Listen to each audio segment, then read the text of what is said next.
Si pueden abrir sus Biblias y abran a Primera de Corintios capítulo 1. Corintios capítulo 1, y mientras encuentran esto, vamos a orar. Padre, venimos de nuevo. Queremos orar durante este tiempo de oración y permanecer conectado a ti para disminuir y eliminar las distracciones de este mundo, que en nuestro pequeño edificio las distracciones del mundo literalmente están a pies de nosotros. Venimos juntos para dejar atrás todas esas cosas, y para particularmente considerar la esposa de Cristo, para quedar en asombro que tú, como un Dios santo, limpiaste un pueblo impío para ser para tu Hijo. Oramos que nos ayudes mientras regresamos a los fundamentales principios de lo que significa ser cristiano y lo que significa ser una iglesia. Pedimos que bendigas nuestro tiempo, que tú seas bendecido por nuestros oídos atentivos y que seas bendecido en nuestra obediencia. Oramos en esto en el nombre de Cristo. Amén. 1 Corintios 1, versículo 1.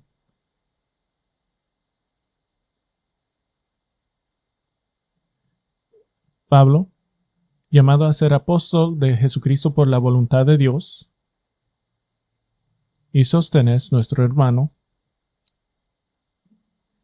a la iglesia de Dios que está en Corinto, a los que han sido santificados en Cristo Jesús, llamados a ser santos, con todos los que en cualquier parte invocan el nombre de nuestro Señor Jesucristo, Señor de ellos y nuestro. Gracia y paz a ustedes de parte de Dios, nuestro Padre, y del Señor Jesucristo. Recientemente, providencialmente, me encontré a un pequeño folleto escrito por un pastor que se llama Jeremy Walker. No es famoso ni bien conocido. Yo nunca lo conocí hasta que miré este folleto, pero sí es fiel.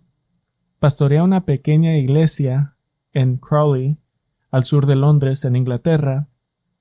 Y me encontré este folleto de 45 páginas y habla de la puridad de la iglesia. Y en las páginas introductorias fui asombrado por dos descripciones de la iglesia de Jesucristo. Y la primera descripción es familiar para los cristianos, incluye lo bueno y lo malo de la iglesia, y esta es su primera descripción. Dice: una iglesia local es un grupo heterogéneo de pecadores salvos que, librados del poder y el castigo del pecado mediante la vida perfecta, la muerte expiatoria y la resurrección gloriosa de Cristo, se identifican juntos como su pueblo. Son imperfectos, tentados, luchan contra él, sinceros, pero crecen en la gracia y el conocimiento de Jesucristo y se conforman día a día a su imagen. Esta es una definición razonable, es una definición teológicamente correcta. Pero la segunda definición que nos da es una definición tan gloriosa y elevada de la doctrina de la eclesiología que jamás he leído. Extraía de unos de 40 o más pasajes de las Escrituras y los sintetiza en una belleza impresionante. Dice: la iglesia es el pueblo de Dios, una imagen de la identidad del pacto constituida por el Señor Jesucristo, que comprende del Redentor y sus compañeros de peregrinación. La iglesia es el reino de Dios, una imagen del gobierno misericordioso establecido por Cristo su Rey, considerando a la iglesia como ciudadanos que pertenecen juntos a su reino. Ella es el cuerpo de Cristo, una imagen de diversidad en unidad, a la que ha dado vida su Señor resucitado, que es la cabeza, y todos los santos como miembros de ese cuerpo. Ella es el templo de Dios, una imagen de la construcción divina construida por su Salvador, con piedras vivientes colocadas al lado de la otra, unidas por la principal piedra angular. Ella es el rebaño de Dios, una imagen de cuidado compasivo, dirigido por Jesús el buen pastor, y compuesto por aquellos que juntos escuchan su voz y lo siguen. Ella es la familia de Dios, en una imagen de verdadera pertenencia en el que Jesús como hermano mayor reúne a los que serán hijos adoptivos de su Padre, hermanos juntos. Ella es la esposa de Cristo, la imagen de amor sacrificial, su única esposa regocijada por Jesús el esposo. Ella es el jardín de Dios, una imagen de vida cultivada en la que el divino jardinero cuida y poda las ramas que han sido injertadas en Jesús, quien es la vid, que es la vida de la iglesia.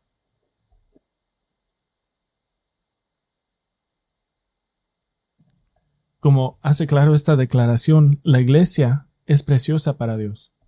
La iglesia es importante para Dios. La iglesia es valorable para Dios. La iglesia tiene gran valor por una razón, porque Cristo tiene tremendo valor y Cristo ha comprado la iglesia por sí mismo, comprado por la vida sacrificial de Cristo. En mis propias deliberaciones y oraciones para la iglesia local, decidí que tenía que hacer una declaración de pastoreo más definida con respecto a la iglesia de Cristo. Y este es el argumento que tenía en mi mente por un buen tiempo. De todas las áreas de teología, creo que he predicado en la iglesia más o quizás más que las demás combinadas. Escribí una iglesia sobre la iglesia que se llama La Iglesia Esencial. Otro libro más corto que se llama La Iglesia Asombrada. La serie primera que prediqué de este púlpito se llamaba La Iglesia. Nuestro pacto de membresía es basado de Romanos 12 y habla de la iglesia. Y primero de Timoteo, duré 15 semanas en primera Timoteo 1, el liderazgo de la iglesia.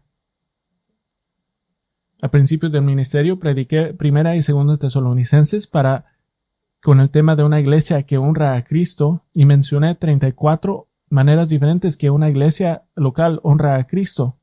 Entonces, el argumento es por qué hacer una declaración más definitiva en un solo lugar sobre la iglesia. ¿Por qué hacemos esto? Quizás algunos recuerden que duré buen tiempo en diciembre enfermo con un virus que me mantuvo enfermo por unas 3 semanas. Ya estaba contemplando en una serie de la iglesia pero no había hecho la decisión. Pero durante este tiempo, por la providencia de Dios, no pude hacer nada excepto leer. Entonces y leí como unas 2 docenas de libros en la historia de la iglesia. Dije, tengo mucho tiempo y no puedo hacer nada. Voy a hacer esto. Y fue un tiempo fenomenal. La impresión más grande que recibí de esa experiencia es que la iglesia es el lugar de la santidad del pueblo de Dios. Y representamos la santidad del pueblo de Dios. Y los líderes más grandes de la iglesia, de la historia de la iglesia, trataron de santificar su rebaño. Y en veces parecía que trataban de pastorear gatos. Muchas iglesias no responden al pastoreo. Y esto no es un problema aquí, pero para perspectiva, Martín Lutero, después de su tremendo éxito a sacar a muchos del catolicismo romano y a fe genuina en el Evangelio y las doctrinas de la gracia, notó que su propia congregación en Wittenberg, Germany, no respondía al discipulado y a predicar. Estaba tan desanimado que sentía que el progreso espiritual de su gente era invisible. Y en el año 1529, en un sermón, los advirtió. Dijo, lamento haberlos liberado de todos los tiranos y papistas. Bestias ingratas, no sois dignas del Evangelio.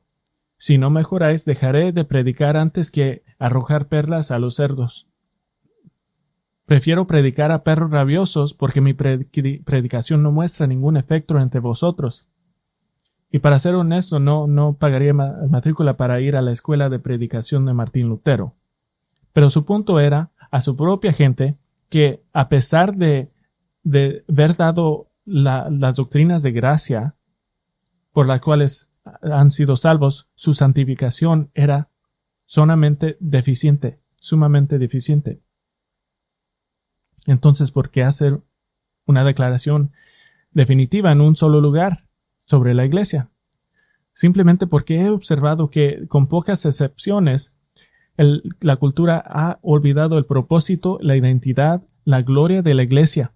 A un miembro normal, si le haces la pregunta, ¿cuál es la identidad de la iglesia? ¿Cuál es el propósito de la iglesia? ¿Cuál es la gloria de la iglesia? Si le preguntas, y no vas a recibir respuesta. Y si recibes respuesta, no es una respuesta buena. Está bien predicar al coro, porque la verdad es importante y podemos repetir. Pero si piensan que estoy predicando al coro, quiero ser muy transparente y tener un momento de familia. Como pastor, este año anterior y para nuestros ancianos, hemos disfrutado grandes bendiciones para nuestra iglesia, pero ha estado lleno mezcladas con grandes dosis de gemidos dolorosos y decepciones. Y parece que la mejor manera de ver la obra del Señor en ayuda providencial durante este tiempo es regresar a los fundamentales, para hacer refrescarnos en nuestra alma en cuanto a la naturaleza y propósito de la iglesia. Y recurro a la afirmación de autoridad pastoral de Pedro.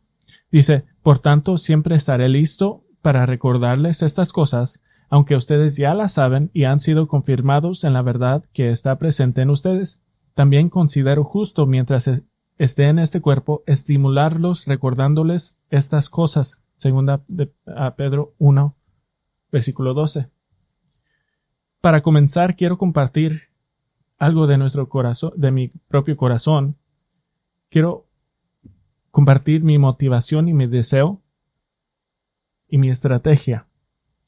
Y luego vamos a durar mirando el primer tópico que es la identidad de la iglesia. Pero primero quiero darles de mi corazón mi motivación.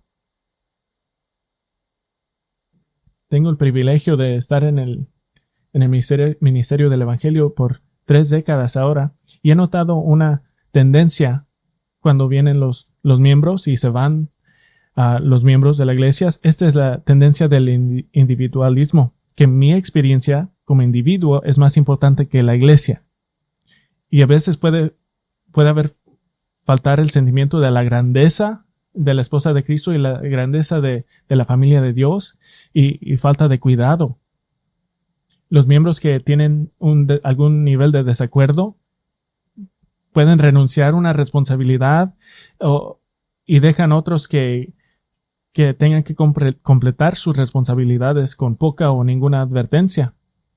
Los miembros de la iglesia que algún tiempo han sido amorosos pueden volverse repentinamente contra sus propios líderes, caracterizándolos como hombres malvados, mentirosos o hasta incrédulos. Y justo esta semana tuve la experiencia de salir de un lugar de negocios y me encontré con un miembro anterior que dejó nuestra iglesia, se fue de nuestra iglesia sin razón, sin argumento, y miré que hizo contacto de ojo, me miró y se fue al otro lado. Los creyentes no hacen eso, los incrédulos no hacen eso. Y con mis pláticas con pastores, esto no es isolado a esta iglesia. Es casi universal. Hace unos años, Lifeway Research indicó algunas razones principales por la cual la gente deja la iglesia. Y una razón es que no desean la iglesia institucional, prefieren una fe más orgánica. Pero quiero algo que pase natural, que no sea organizado. Pero la iglesia es una institución. Fue mandada por Dios y tiene responsabilidades y mandatos. Cuando dicen no quiero ser parte de la iglesia, quizás están en peligro, que nunca han sido regenerados. Otra razón que indicó Lifeway es que gente fue herida en la iglesia.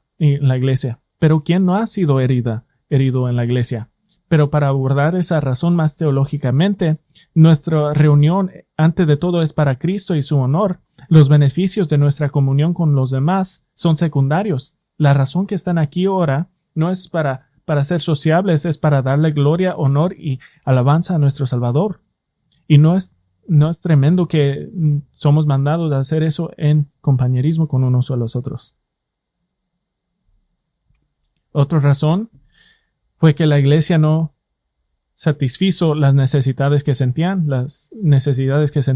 Esta es una idea muy específica que tiene alguien, que la iglesia debe de lo que debe de ser la iglesia, y cuando la iglesia no cumple esa expectativa, entonces ha fallado. Me fui de la iglesia porque no tienes un grupo de soporte con 9 dedos del pie y han sido divorciados dos veces, y por eso me voy. Otra razón es porque no se sentían conectados. Según el artículo de Lifeway, estas son personas que solo esperan el ministerio, no participan en él, y que no están en grupos comunitarios ni participan activamente en la adoración en la iglesia. Como les digo a las clases de Grace Connect, tu conexión personal es totalmente tu elección. ¿Qué tanto se hace tu familia a la iglesia? Es totalmente tu decisión.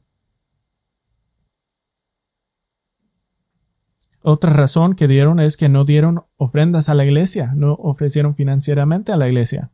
Generalmente es un indicador de separatismo espiritual, mirando que la iglesia es separado o distinto a sí mismo y no como parte del organismo del cuerpo de Cristo. Otras razones que buscaban un mejor trabajo o más dinero mudándose de esa ciudad. Y no hay nada intrínsecamente mala de buscar lo mejor para tu familia, pero puede ser una apuesta espiritual y puede ser arrogante asumir que vas a recibir alimento espiritual en un lugar nuevo, tal como estaba en el lugar viejo. He consejado a varias familias que han estado 7 años buscando una iglesia, deseando que podrían regresar aquí a Grace. Añadí uno a la lista. Este es de mí. Y esto es convertir las cuestiones de segundo y tercer nivel en cuestiones primarias. Convertir las cuestiones de segundo y tercer nivel en cuestiones primarias. Y esta es una lista interminable. Quiero sermones más cortos. Los tambores son del diablo. No estoy de acuerdo con los ancianos sobre este tema. El pastor me lastimó. Mis sentimientos, me salí. Estas son cosas que he escuchado. Y todo indica la tendencia al individualismo. Y para ser seguro, sin duda, hay buenas razones para irse de una iglesia local. Inmoralidad impertinente por un pastor o un líder. Una iglesia que no confronta el pecado en cualquier miembro. Una iglesia que niega el evangelio bíblico o deja enseñanzas falsas dentro de la iglesia. Una iglesia que solo está dando leche y no la carne de la palabra. Estas son buenas razones para irse de una iglesia. Y hay diferencias doctrinales que prácticamente hacen difícil practicar en el mismo iglesia. Por ejemplo, la amistad entre John MacArthur, un bautista dispensacional, y R.C. Sproul, un presbiteriano de pacto, es un punto culminante de la historia reciente de ver cómo hombres con diferentes puntos de vista teológicas se aman los unos a los otros, pero no podrían haber ministrando en la misma iglesia. R.C. estaría tratando de bautizar bebés y John los saca del agua. R.C. usa gotas de agua y John tiene una piscina. El Dr. MacArthur predicó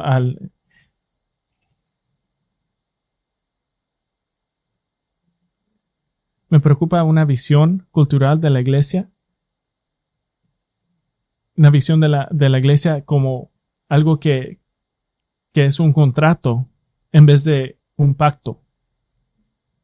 Si eres un miembro aquí, no firmaste un contrato, firmaste un pacto. La iglesia local no puede estar en el corazón del creyente inmaduro, igual que mi compañía hipotecaria o mi tienda de comestibles. Es decir, seré leal siempre y cuando se cumplan las obligaciones contractuales, cuando esté satisfecho. Pero la iglesia es un matrimonio espiritual de pacto entre Dios y su pueblo. Una relación viva, amorosa y legalmente vinculante. La relación con la iglesia debe de ser mucho más como un matrimonio que un contrato. Cada matrimonio pasa por tiempos difíciles y tiempos oscuros, pero se mantienen en el pacto. Los creyentes en Cristo que están en la tierra, y la mayoría de la iglesia ya está en el cielo, los que estamos en la tierra, aquí estamos por una misión divina, para compañerismo divino, para adoración divina. Somos definidos como gente que no pertenece a este mundo. Como individuos, podemos mirar los defectos y debilidades de los demás, pero no miran la gloria de Cristo en cada creyente también. Cada creyente, cada cristiano, representa el éxito del Evangelio, convirtiendo a un idólatra a la adoración al único Dios viviente. Debe de haber asombro en eso, debe de hacer un peso de eso. Entonces mi motivación para esta serie es para elevarte más allá del individualismo. Que la iglesia de Jesucristo es de valor más grande que mis propias preferencias o cumplimiento personal. Yo diría que lo más que aman a la iglesia, lo más que amarás a los individuos en la iglesia, porque los vas a mirar redimidos en Cristo, y como los ves, los mirarás como lo que serán, glorificados, perfectos en santificación perfecta en la imagen de Cristo, justos para toda eternidad, brillando la gloria de Dios por todo tiempo. Cada uno que están en Cristo, así debemos de mirarnos a los otros. Y segundamente quiero hablarles de mi deseo. Mi deseo es el mismo que siempre ha sido para ustedes, que como dice Romanos 11:33, que conozcan la profundidad de las riquezas, de la sabiduría del conocimiento de Dios. Ese siempre es mi deseo. Anhelo que sepan quiénes son y que entiendan la amplitud y la sobriedad y seriedad de lo que significa ser parte de la iglesia. Realmente anhelo esto para cada persona aquí, para que conozcan la alegría de amar el cuerpo de Cristo profundamente, pacientemente, fielmente, porque esta es la esposa ¿de quién? De Cristo. Y en la forma local es nuestro anticipo personal del cielo. Y estamos aquí para estimularnos a los unos a los otros, como dice Hebreos. Y tercero, mi estrategia. Mi estrategia es que esta serie no va a ser una teología exhaustiva sobre la iglesia. He leído esos. Por ejemplo, uno escrito por Dr. James Bannerman en el 1869, tiene casi 1000 páginas, y no quiero hacer eso. Pero lo que quiero hacer es resumir la doctrina de la iglesia a algo que penetre sus corazones sin complicaciones excesivas. Quiero presentar los textos bíblicos más importantes para crecer en nuestro crecimiento, pero también quiero seguir el ejemplo de Hebreos 13:7. Hebreos 13:7 dice: acuérdense de sus guías, que les hablaron la palabra de Dios, y considerando el resultado de su conducta, imiten su fe. Creo que está diciendo en contexto, recuerden los líderes, los guías que han muerto. El resultado de su conducta. ¿Por qué queremos los autores muertos porque su vida ya ha terminado y ha sido exitosa. Creo que lo que nosotros imaginamos como la iglesia no tiene semejanza en lo que, en muchos casos, con el Nuevo Testamento y con los grandes líderes e iglesias de nuestra historia. Quiero trabajar de darles un sentido de conexión a la iglesia histórica, no solamente a Grace Bible, sino la iglesia universal. El error en la iglesia es casi segura cuando pierden la conexión a la iglesia histórica. Arrogancia e independencia puede infiltrarse como un virus que infecta a miles, o en el caso de herejía terrible, hasta millones. Esta serie tendrá muchas listas, muchas formas en cual podemos poner seguramente en nuestras mentes las verdades que hace la iglesia. Y les quiero decir que esta es una serie tópica, y como voy a hacer un énfasis en nuestros antepasados en la fe, este no es normal de mi ministerio y no debe de ser normal en los años de predicación, pero tengo la carga inexorable de que Grace Bible Church haga una declaración definitiva sobre la iglesia. No solamente quiero hacer una bandera de un pedazo aquí y allá, vamos a plantar una bandera. Porque hacer esta declaración significa que Grace Bible Church, por la gracia de Dios y por nuestras oraciones, será fiel en esta generación y las que vienen. Y oramos por su misericordia y que nos mantenga fiel hasta que Cristo nos lleve a casa. ¿Cuántos de ustedes pueden nombrar una iglesia que ha sido fiel por más de 200 años? Yo puedo nombrar algunas, pero quizás solo en una mano. He dividido estos mensajes en tópicos de una palabra: identidad, propósito, Biblia, adoración, predicación, oración, bautismo, comunión, discipulado, evangelio, teología, predicadores, ancianos, diáconos, membresía, compañerismo, pureza y servicio. Vamos a mantener eso muy simple, o lo más simple que podemos. Les pido un compromiso por la mañana y por la adoración vespertina hasta que terminemos. Creo que una saturación pesada y enfoque es lo que necesitamos en esta serie. Entonces vamos a tratar con nuestro tópico de hoy: la identidad de la iglesia. La identidad de la iglesia. La cita que leí de Reverend Walker indica que el estudio de la identidad de la iglesia podría llevar varios meses. Entonces he elegido 5 formas de identificar la iglesia de Jesucristo. ¿Cómo somos identificados? Primero, la iglesia son todos los que están unidos en Cristo. La iglesia son todos los que están unidos en Cristo. El tema de ser en Cristo es uno de los temas gloriosamente repetidos de Pablo. Romanos 3:24, justificados gratuitamente por su gracia por medio de la redención que es en Cristo Jesús. Romanos 6:11, estamos vivos en Dios en Cristo. Romanos 6:23, tenemos vida eterna en Cristo. Romanos 12:5, somos un cuerpo en Cristo. El texto cual comenzamos, 1 Corintios 1:2, hemos sido santificados en Cristo. 1 Corintios 1:22, 15:22, porque así como en Adán todos mueren, también en Cristo todos serán vivificados. Si alguno está en Cristo, es una nueva criatura es. Efesios 1:3, bendito es un bendecido espiritual en los lugares celestiales en Cristo. Filipenses 1:1, Pablo habla a todos los santos en Cristo. Efesios 2:10, somos su hechura suya, creados en Cristo para hacer buenas obras.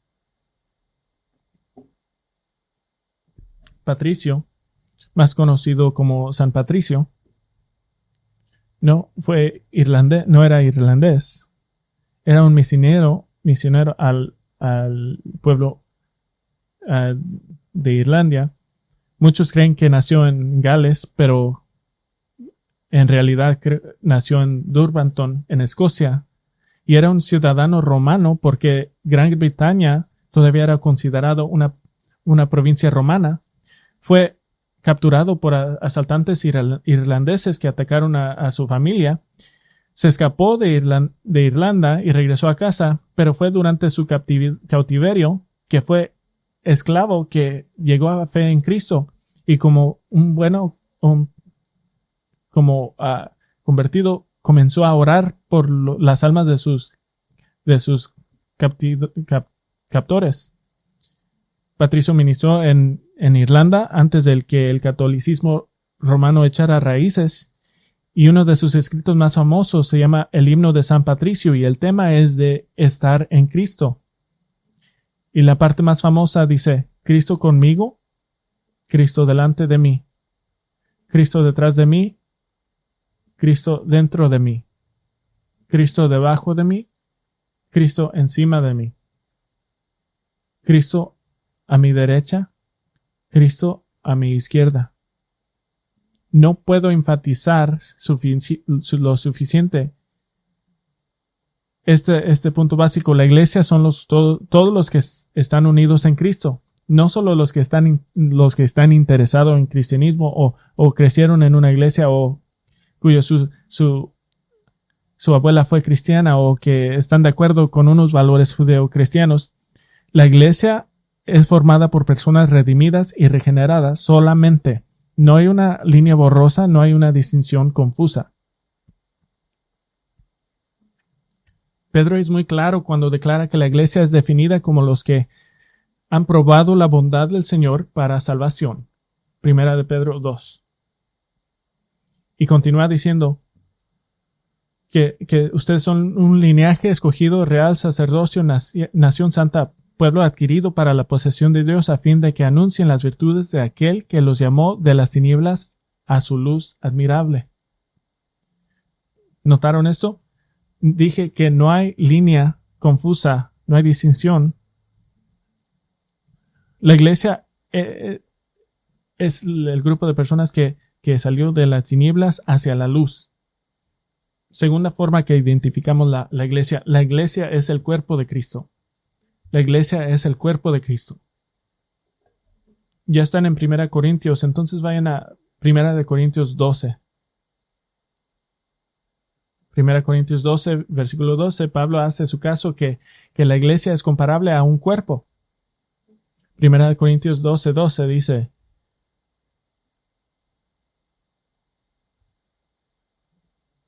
y esta es una ilustración única a Pablo y ha sido parte de nuestro lenguaje de día a día. Dice: porque así como el cuerpo es uno y tiene muchos miembros, pero todos los miembros del cuerpo, aunque son muchos, constituyen un solo cuerpo, así también es Cristo. Pues por un mismo espíritu todos fuimos bautizados en un solo cuerpo, y a judíos o griegos, y a esclavos o libres, todos se nos dio a beber del mismo espíritu. Pablo establece el principio más claro, más sucinto. En el versículo 27 dice: ahora bien, ustedes son el cuerpo de Cristo y cada uno individualmente un miembro de él. Y aquí hace unas implicaciones importantes por el cuerpo de Cristo. Los miembros no deben de juzgarse como separados del cuerpo. Los miembros no deben de juzgarse como separados del cuerpo. En versículos 15 y 16, Pablo usa la ilustración de un pie declarándose separado del cuerpo porque no es una mano, o la oreja declarándose separada porque no es un ojo. La hipérbole es obvia cuando hablamos de cuerpos físicos. Es compuesta de diferentes partes. La segunda implicación: los miembros no deben de juzgar a los demás como separados del cuerpo. No deben de juzgar a los demás como separados del cuerpo. Y no estoy hablando de disciplina de disciplina de la iglesia o de restauración. Pablo escribe en el versículo 21 que el ojo no puede decir a la mano no te necesito, o también de la cabeza a los pies no te necesito. Tercera implicación: los miembros más débiles son necesarios. Los miembros más débiles son necesarios. Pablo dice que no solamente son necesarios en versículo 22, pero recibirán honor más abundante. Honor más abundante. ¿Por qué es esto? De esta manera, los miembros más débiles se fortalecen espiritualmente, en que el versículo 23, nuestros miembros menos presentables se vuelven mucho más presentables. Es decir, las iglesias que están discipulando a los débiles espirituales, dándoles honor al invertir en ellos, los menos presentables, ahora los están haciendo más gloriosos y más semejantes a Cristo. Cuarta implicación, el cuerpo debe de cuidarse a sí mismo. El cuerpo debe de cuidarse a sí mismo. Pablo ve el resultado ideal de vida corporal en versículos 25 y 26. Este es a fin de que en el cuerpo no haya división, sino que los miembros tengan el mismo cuidado unos por otros. Si un miembro sufre, todos los miembros sufren con él, y si un miembro es honrado, todos los miembros se regocijan con él. Y no es coincidencia que Pablo está dando esta teología del cuerpo de Cristo, la iglesia, justo después, inmediatamente después de dar la teología del cuerpo de Cristo, como es representado en el pan de la cena del Señor en el capítulo 11. Y la explicación de Pablo de la cena del Señor da esta advertencia. De manera que el que coma el pan o beba la copa del Señor indignamente será culpable del cuerpo y de la sangre del Señor.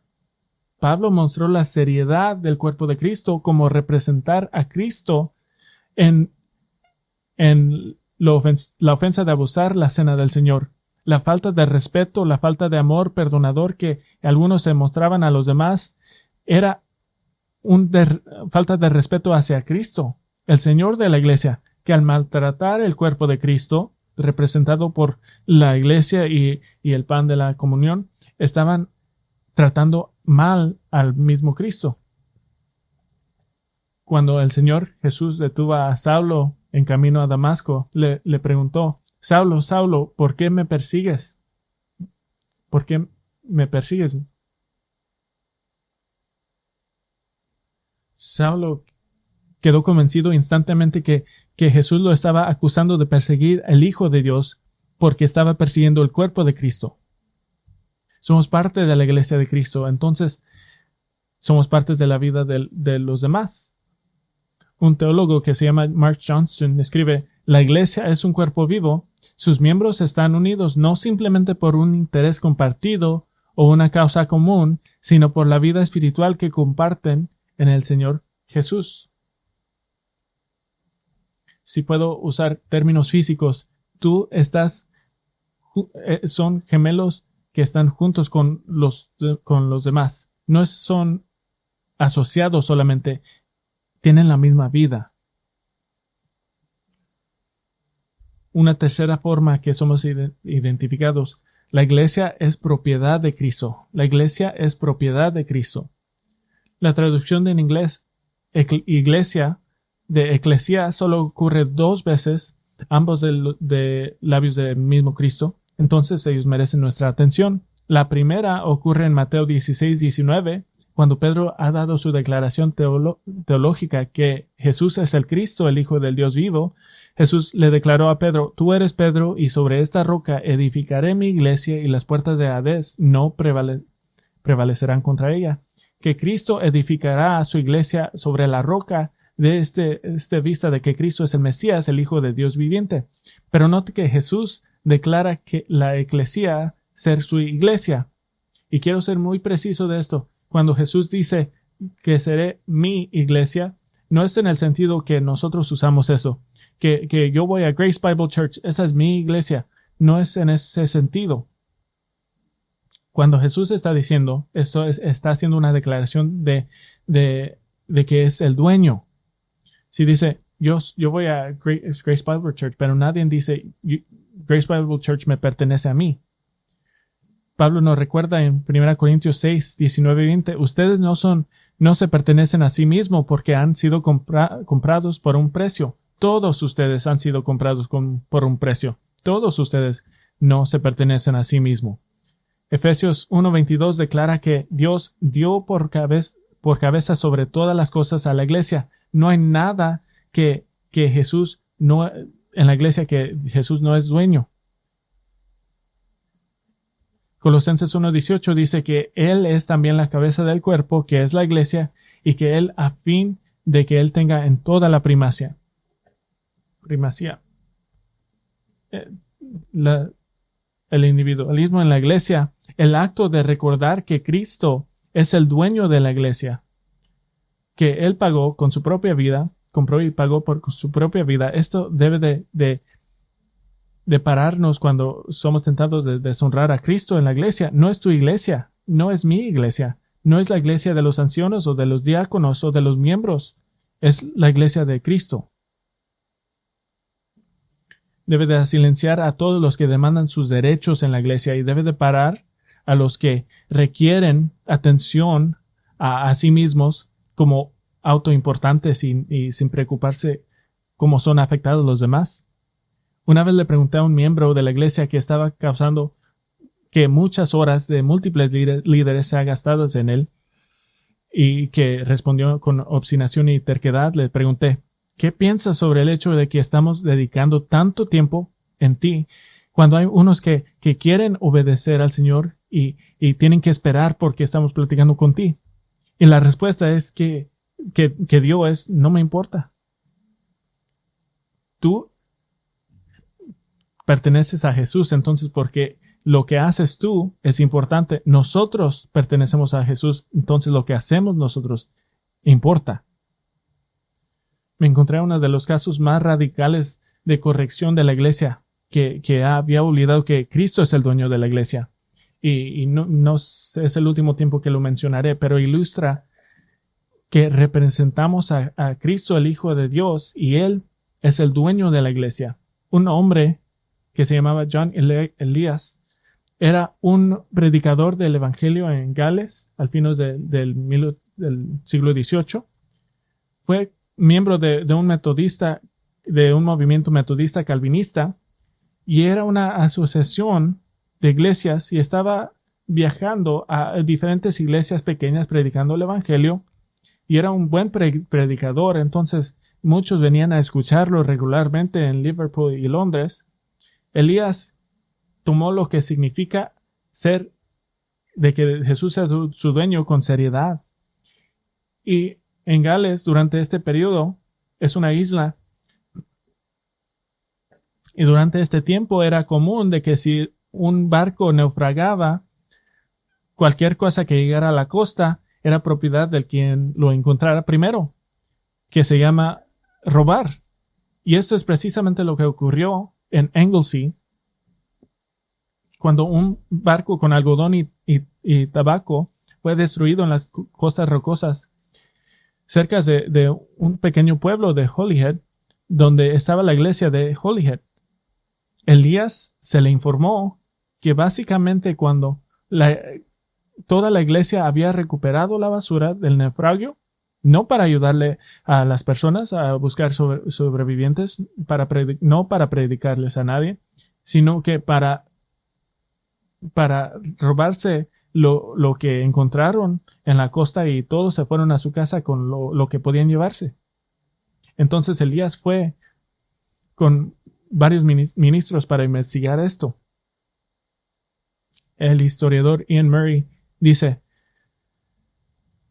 después de descubrir que más o menos todos los miembros eran culpables, les demostró claramente y poderosamente la pecaminosidad de sus acciones y excomulgó a toda la iglesia, a los funcionarios y a los miembros, ordenándoles que se fueran de inmediato. No tenían fuerzas para desobedecer y todos se fueron. Se fueron de la iglesia y él cerró la iglesia. Y esa noche Elías no tenía dónde dormir. Entonces fue y le preguntó a todas las personas que acababa de excomulgar, y todos lo corrieron de su casa. Y regresó a la capilla para poder dormir allí. Y alguien vino y tocó en la puerta y dijo, el niño, mi mamá y papá dice que se puede dormir con nosotros. Le dieron una cena y una cama y fue. Y fueron a ser en un mes toda la gente se arrepintió de lo que han hecho y comenzaron a ser virtuosos representantes de Cristo.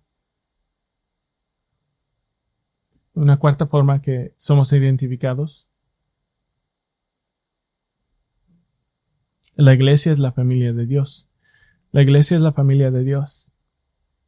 Pablo declara del cristiano en Romanos 8, 16 y 17, el Espíritu mismo da testimonio a nuestro espíritu de que somos hijos de Dios, y si somos hijos, somos también herederos, herederos de Dios y coherederos con Cristo. No es solamente de que como cristiano eres parte de la familia de Cristo, de Dios. Como cristiano, la iglesia es tu familia primaria. Tu lealtad a Cristo es ante de todo. Jesús dijo en Mateo 10:37, el que ama a padre o a la madre más que a mí, no es digno de mí. El que ama al hijo o a la hija más que a mí, no es digno de mí. Identificó a todos los que ponen su fe en él como su verdadera familia. Mateo 12:49, y extendiendo la mano hacia sus discípulos dijo, miren, aquí está mi madre y mis hermanos, porque cualquiera que hace la voluntad de mi Padre que está en los cielos, ese es mi hermano y mi hermana y mi madre. Como hijos en la familia de Dios, nos parecemos unos a otros. Nos parecemos unos a otros porque hemos nacido del mismo espíritu y hemos creído el mismo evangelio. Este es el misterio y maravilla del compañerismo cristiano, que puedes tener compañerismo con cualquier creyente verdadero en cualquier mundo. Esta semana de la conferencia de Shepherds, duramos casi una hora para caminar 15 pies porque me llamó por mi nombre porque no lo conocía y me asombré y dije, ¿cuándo nos conocimos? Y dije, nunca nos conocimos. Y dije, qué bueno que se me olvidó algo. Y dijo, en 3 minutos estábamos orando juntos. ¿Por qué es esto? Este es el misterio y la maravilla del compañerismo cristiano, porque conocí a un hermano que no conocía antes. Y si era posible, podrías tener comunión con cualquier creyente de cualquier tiempo cristiano, de la historia cristiana. Quizás hablen diferente de ti, pero pueden tener compañerismo con ellos. ¿Por qué? Porque ellos son tu familia. Ellos son la familia con la que van a estar por toda eternidad. Y una última forma. La iglesia es la sabiduría de Dios. La iglesia es la sabiduría de Dios. Efesios 3:9, Pablo declara que su llamado ha sido traer luz del misterio de la iglesia, y define este misterio en versículo 6, que los gentiles y los judíos son coheredores y miembros del mismo cuerpo, participando igualmente de la promesa en Cristo Jesús mediante el Evangelio. Y luego en el versículo 10 da una declaración de propósito. De este modo, la infinita sabiduría de Dios puede ser dada a conocer ahora por medio de la iglesia a los principados y potestades en los lugares celestiales. Fue conforme al propósito eterno que llevó a cabo en Cristo Jesús nuestro Señor. Hay varios componentes de esta declaración, versículos 10 y 11. La iglesia fue planeada eternamente. Siempre ha sido el plan de Dios. Segundo, la iglesia está garantizado por Cristo, llevó a cabo en Cristo. Por eso la iglesia va a tener éxito. Y finalmente, este plan ha sido mostrado sobrenaturalmente a los seres celestiales. ¿Quiénes son estos? Son los ángeles. Los ángeles, Pedro habla de los detalles y las glorias del Evangelio de Cristo como algo que a las cuales los ángeles anhelan mirar, en 1 Pedro 1:12. Y me imagino que ser un ángel debe de ser asombroso. Acceso a Dios, acceso a la tierra, siendo parte integral del plan del servicio de Dios, siendo un ángel santo que nunca ha pecado contra Dios, sin mencionar todo el asunto de volar. Pero hay una cosa que un ángel jamás puede entender, no puede experimentar. Y eso es lo que significa ser redimido. Un ángel nunca puede comprender lo que significa haber estado en la categoría Romanos 3, no hay justo ni aún uno, no hay quien entienda, no hay quien busque a Dios, todos se han desviado, a una se hicieron inútiles, no hay quien haga lo bueno, no hay ni siquiera uno. Y ahora, para ser incluido en la categoría de Apocalipsis 7, que dice, después de esto miré y vi una gran multitud que nadie podía contar, de todas las naciones, tribus, pueblos y lenguas, de pie delante del trono y delante del Cordero, vestidos con vestiduras blancas, con palmas en las manos, y clamaban a gran voz: la salvación pertenece a nuestro Dios, que está sentado en el trono, y al Cordero. Este es la multifacética sabiduría de Dios en exhibición, que aquellos que antes odiaban a Dios y eran enemigos de Dios, ahora aman a Dios y son adoradores de Dios. Y a lo largo de la historia de la Iglesia, Dios ha demostrado esta sabiduría en que la luz del Evangelio nunca se apaga y solo se difunde.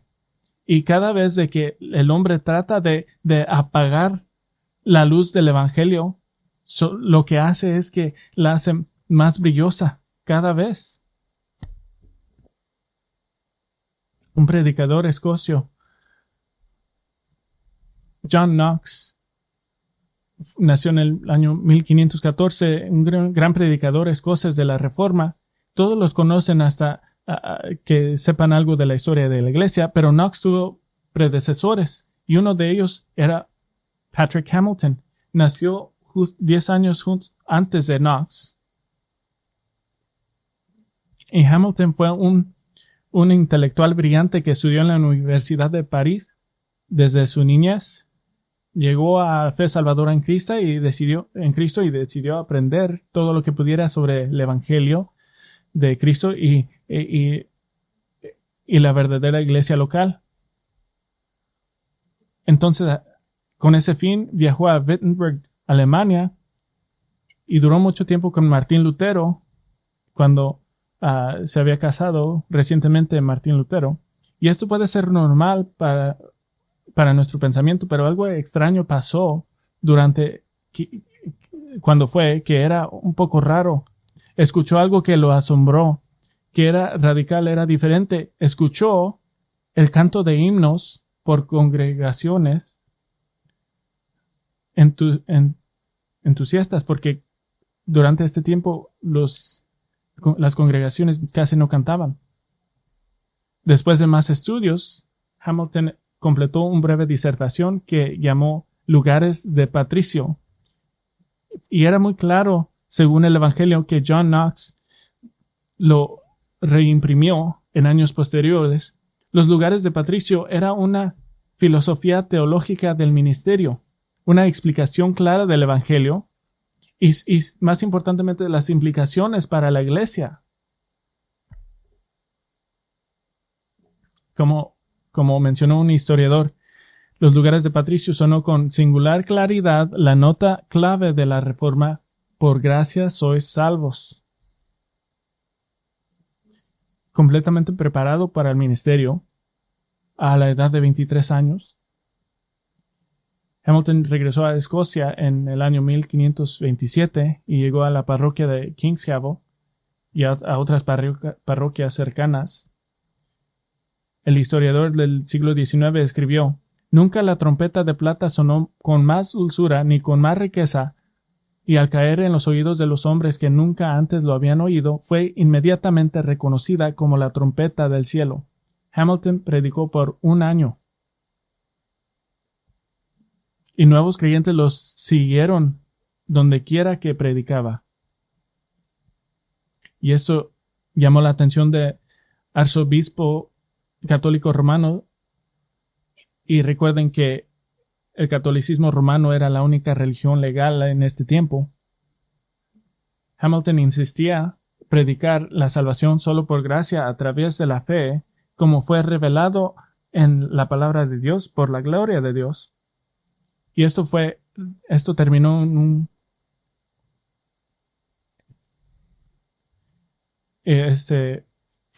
llevó a un juicio vergonzoso y fue condenado a ser quemado en la hoguera, y para prolongar la agonía duró más de 6 horas en morir a los 24 años. Pero el asesinato de Hamilton era 2 cosas. Era a la misma vez una tragedia y un error. Su muerte encendió una llama para el Evangelio en Escocia que comenzó a difundirse más rápido que nunca. Y cuando llegó John Knox, todo lo que John Knox estaba haciendo era siguiendo lo que comenzó Hamilton. ¿Por qué? Porque Hamilton creía en la identidad de la iglesia, creía que la iglesia era todos los que están unidos en Cristo, que la iglesia es el cuerpo de Cristo, que la iglesia es propiedad de Cristo, que la iglesia es la familia de Dios, que la iglesia es la sabiduría de Dios. Les quiero impresionar sobre ustedes la identidad de la iglesia y quiero dar una ilustración dada por el teólogo Sinclair Ferguson. Dice, en el Nuevo Testamento, dos énfasis son muy claros. Uno, pertenecer a la iglesia es uno de los privilegios de ser cristiano. Y dos, es también una de nuestras responsabilidades centrales. Pertenecer a una familia de la iglesia no es una extra opcional. Y luego Ferguson usa una ilustración interesante. Usa el ejemplo de Rotary International, un club de servicio cívico, y dice que muchas ciudades tienen varios grupos de rotarios y que la constitución de Rotary International tiene una página entera relativa a la asistencia a las reuniones del club. Y luego Ferguson dice, sin embargo, a pesar de todos los privilegios de ser miembro de Rotary International y las responsabilidades correspondientes, estos seguramente palidecen en comparación con el mayor privilegio de ser cristiano y miembro del cuerpo de Cristo. ¿No deberíamos entonces esperar que las responsabilidades fueran correspondientemente mayores? Sin embargo, curiosamente, enunciar estas responsabilidades a veces se puede acusar de legalismo, una acusación que rara vez o nunca se hace contra Rotary International. La iglesia de Laodicea fue la iglesia que dejó a Cristo atrás. Eran malvados, pobres, ciegos, desnudos ante la evaluación de Cristo. Y les piden que se arrepienten y les da una invitación a la iglesia. Dice, yo estoy a la puerta y llamo. Si alguien oye mi voz y abre la puerta, entraré a él y cenaré con él y él conmigo. La iglesia solo puede ser la iglesia como Dios lo diseñó si Cristo es la cabeza. Amén. Y entonces, y solo entonces podemos disfrutar la comunión corporativa del cuerpo de Cristo que agrada a nuestro Salvador. Preparemos nuestros corazones para la cena del Señor. Nuestro Padre, te damos gracias por las verdades de 1 de Corintios 1, que somos los santos del Dios viviente, que estamos en Cristo Jesús. Te damos gracias que nuestra identidad es que estamos en Cristo.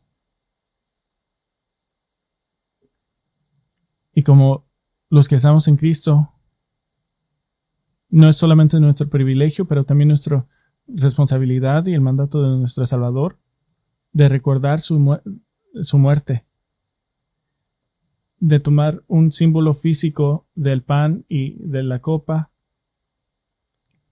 y recordar la muerte de nuestro Salvador. Entonces, con seriedad y humildad,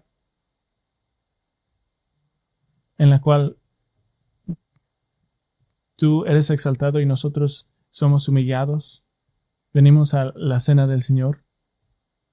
Pedimos que recibas nuestra adoración. Pedimos que impresiones en nuestros corazones el recordatorio del cuerpo y la sangre de Cristo. Y en su nombre oramos. Amén.